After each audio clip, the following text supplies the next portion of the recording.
Welcome once again to my regular engagement on Ask the Doctor. I'm Dr. Wale Okedino. I'm a medical doctor. I've been practicing as a family physician for the last 45 years.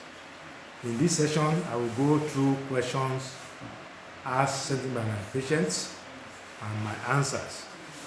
The first question was sent in by a 70-year-old man who wants to know if at his age he can benefit by going to the gym, that is gymnasium, for workouts. So my answer is this. It has been confirmed that elderly people who regularly exercise usually have better postures by standing up straight.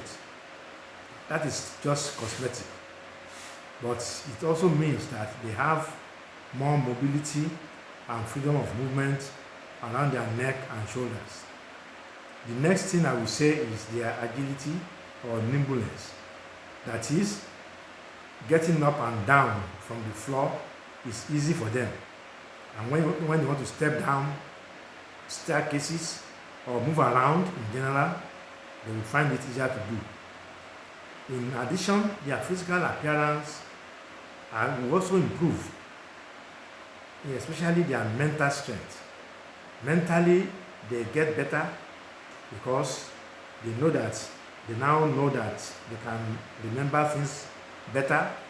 They don't usually forget things as before, and their mood is generally improved because overall, it makes them very happy. So that is the first question. The second question is about Alzheimer's disease. And the question goes like this. My 60-year-old uncle was recently diagnosed with Alzheimer's disease. Kindly explain what this means and how can the disease be treated? And my answer is this. Alzheimer's dementia is most likely caused by a genetic defect. That is, it can run in the family. Therefore, there is really no way to lower the risk. Once a family has it in the family, it's likely to occur again. And it's still a very unknown area of science because it has to do with the brain. Some proteins develop in the brain that will not make brain cell function well because of the age of the person. And like I said, it's usually run in the family. However, lifestyle and environmental factors can also contribute to the disease. For example, the disease can also occur when there is some bad habits like excessive intake of alcohol or other things. So in general, Alzheimer's disease, dementia, is something that occurs in the family that has it, and there's really little you can do to delay it. The only thing is that it can be managed in a proper way through medications and through some interactions by the doctor. So when one notices this kind of behavior in an elderly person, the best thing to do is to let that fellow see a doctor who will do a proper examination. The next question is about another elderly person. I'm in my late 60s and I'm already having some degree of memory loss. I forget things easily. How can this be handled? Well, I said here that this development is something that is normal. As we grow older, it is normal for us to have some degree of memory loss because this is something about the body. The cells of the body are generally getting worn out, and the memory is also affected. What this kind of people can do is to improve their lifestyle habits. They should engage more in exercises, go for walks, stay in the sunshine, enjoy um, some interesting moments with family and friends, and also avoid any lifestyle habits that can worsen their health. Excessive intake of alcohol is one of them, smoking, and not eating regularly. All this can also add to the problem of deteriorating of the brain cells and memory loss. The next question is from another man. He said, I'm a healthy 40-year-old man, but my problem is that I sweat a lot. What can I do about it? And my answer is that excessive sweating, which is called hyperhidrosis in medicine, can affect the whole body or just certain areas of the body. Sometimes it gets better with age, but there are things that you can do and treatment that can help. Although it is normal to sweat if you get hot or you do exercise, but you may be sweating excessively. And if you are sweating excessively, your body needs to cool down. And excessive sweating can happen sometimes for no reason. Sometimes you just find out that you are sweating, but we all know that some of the causes of excessive sweating could be when somebody is under an anxiety situation, is fearful, or he has an underlying disease, maybe fever or malaria or any form of other fever, or when the fellow is taking some medication and the side effect of it can make that person sweat. However, generally, if you notice that you are sweating too much, the first thing to do is to wear loose fitting clothes.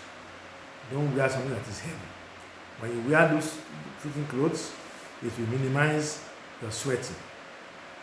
And also, you don't need to wear socks, and you don't need to wear thick clothes. If you remove all these ones, it will reduce your sweating.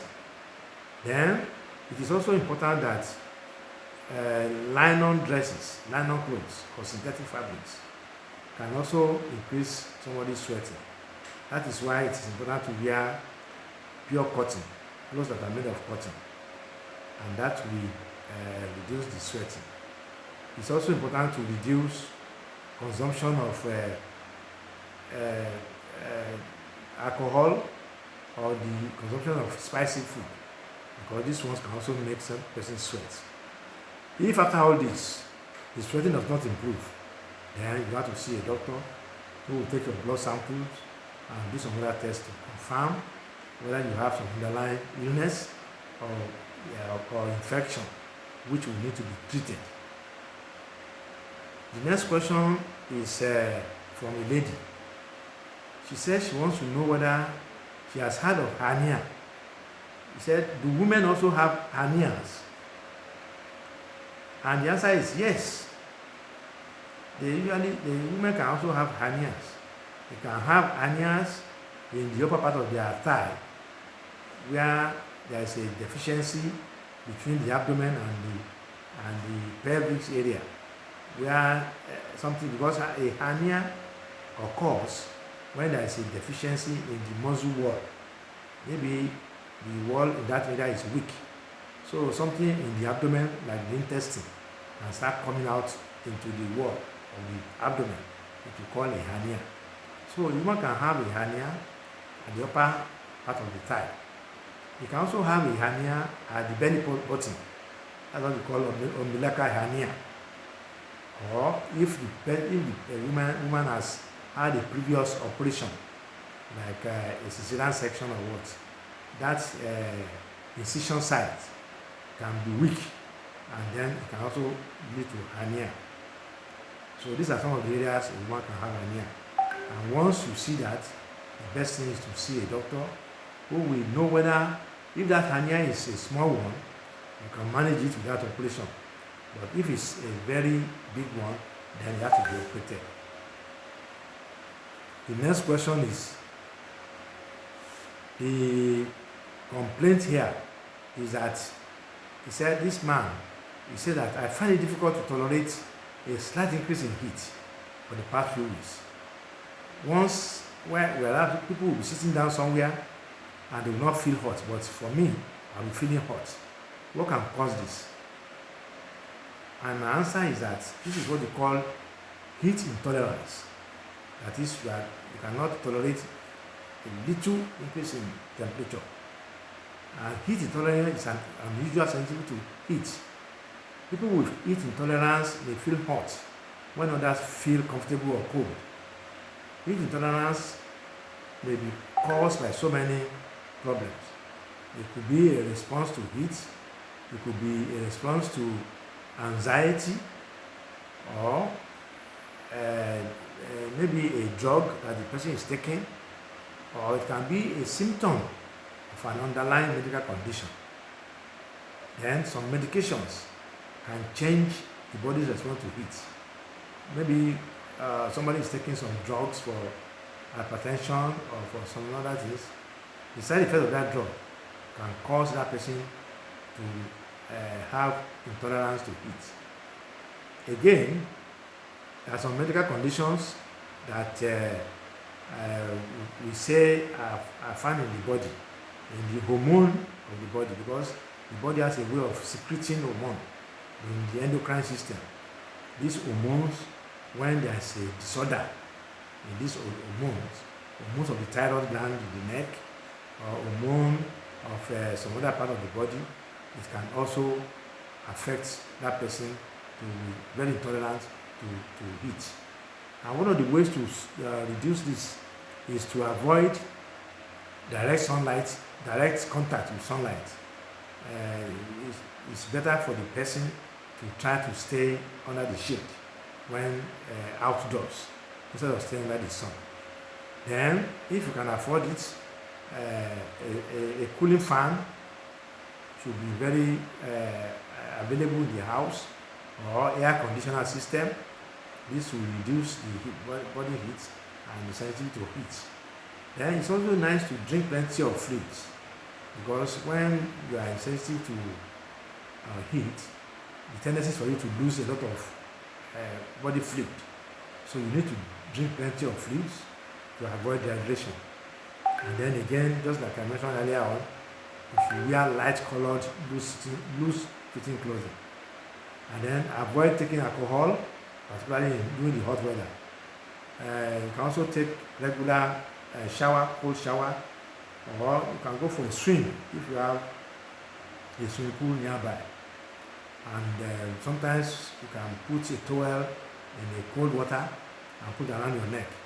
This will also suit your body. And it's also very important to avoid strenuous activities during hot weather if you are sensitive to heat. The next question is from a lady. He wants to know the causes of fibroid. That is fibroid in the uterus. So, for those of us who are not familiar with fibroid is an unusual growth inside a woman's uterus, and it can occur at any age, but it's been found to be very common among women of childbearing age, but who have not had any child before. They usually have high causes of fibroid, and no one really knows the cause. We have not been able to find the actual cause of what causes fibroids to develop in the first case. But we know that there are some situations that make them to grow bigger. For example, you risk having fibroids if you got your period when you are very young, or when you have a family history of fibroids. It's also been confirmed that those with vitamin D deficiency are likely to have fibroid and those who are not, who don't have it. And then those who are very fat, on the fat side, obese people, usually can also have fibroid in the uterus. So these are some of the areas, but like I said, the cause of fibroid is still unknown, but we know that some situations which I've mentioned can make it happen faster. Then the last question for this series is from a young man. He wants to know whether it is necessary to be having your daily, to be having your bath every day. Is it necessary to have your bath every day? He asked me that is it necessary to have shower every day? And the answer is that this depends on two things. Number one, where you live and what kind of work you do. If you are someone who lives in a hot tropical climate, it is important for you to have your bath every day because of the heat and the sweat. And when you have your shower or you have your bath, it will cool your body and it will make you more comfortable. Unlike those who live in cold climates, they may have no problem in having bath. They may not have their bath every day because of the cold environment. But for those of us who live in hot tropical climates, you need to have your bath every day.